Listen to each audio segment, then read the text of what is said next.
کہ شب برات یعنی ماہ شعبان کی 15ویں شب کی فضیلت کیا ہے؟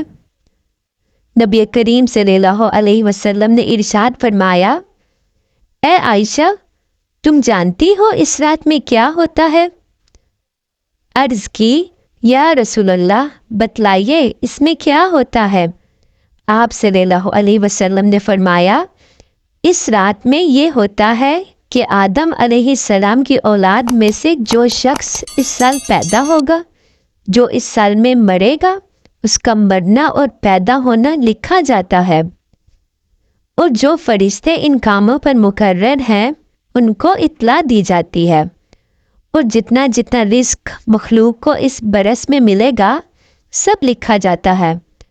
اور اس 15ویں رات اللہ تعالیٰ سورج ڈوبتے ہی اس دنیا کے آسمان پر تشریف لاتے ہیں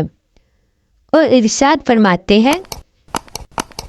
کہ کوئی نیک بندہ ایسا ہے جو ہم سے بخشش مانگے تو ہم اس کو بخش دیں گے، کوئی رزق مانگے تو ہم اس کو رزق دیں گے، کوئی مصیبت کا مارا دعا کرے تو اس کی مصیبت دور کریں۔ اسی طرح صبح ہونے تک ارشاد فرماتے ہیں، بس بندوں کو چاہیے کہ اس رات میں خوب عبادت کریں اور اپنے گناہوں کی معافی مانگے، اور 15ویں تاریخ کو روزہ رکھیں، اور اللہ تعالیٰ اس رات میں اپنی مہربانی سے بے شمار بندوں کو بخشتا ہے، مگر کافر مشرک کینہ رکھنے والوں کو اور قاتل کو نہیں بخشتا۔ شب برات کی اہمیت کیا ہے؟ ام المؤمنین حضرت عائشہ رضی اللہ تعالی عنہا ارشاد فرماتی ہیں کہ ایک رات میں نے نبی کریم صلی اللہ علیہ وسلم کو اپنے بستر پر نہ پایا تو میں حضور صلی اللہ علیہ وسلم کی تلاش میں نکلی، تو میں نے آپ صلی اللہ علیہ وسلم کو جنت البقیع میں پایا کہ آسمان کی طرف نبی کریم صلی اللہ علیہ وسلم نے سر اٹھایا ہوا تھا۔ مجھے دیکھ کر نبی کریم صلی اللہ علیہ وسلم نے فرمایا،